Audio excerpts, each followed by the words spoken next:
हाँ जी मित्रों, नमस्कार। मेरे न्यूज़ चैनल में आप सभी दोस्तों का हार्दिक स्वागत है। जैसे कि जानते हैं कि मैं नई खबरें लेके आता हूँ और आप सभी को सुनाता हूँ। आज का ताज़ा समाचार यह है, संगीत दुनिया से जुड़े हुए जितने भी हमारे श्रोता समाज हैं, दर्शक हैं, जो संगीत जानते हैं, संगीत सुनना चाहते हैं, वो कृपया इस फोटो को देखें, ध्यान से गौर से देखिए। यह फोटो किनका है? हाँ जी मित्रों, यह फोटो है जाने माने कलाकार, वायरल संगीत की दुनिया में इस समय होने वाली रागिनी विश्वकर्मा की। ये रागिनी विश्वकर्मा है, खूब सुंदर हारमोनिया बजाकर गाती हैं और सभी दर्शकों को लुभाती हैं।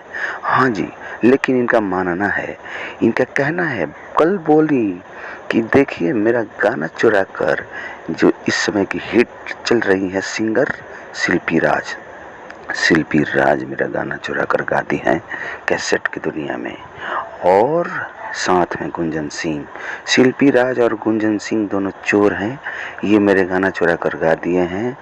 बताइए ये कितना बुरा बात है। हमारे जैसे छोटे कलाकारों का गाना चुरा कर गाने वाले ये बड़े बड़े कलाकार ऐसी हरकतें करते हैं, तो हमारे जैसे छोटे कलाकार कहाँ जाएंगे? यह कहना है इस कलाकार की, रागिनी विश्वकर्मा का कहना कितना सत्य है और क्या यह सच बोली है? कृपया आप लोग कमेंट बॉक्स में कमेंट करके बताइए।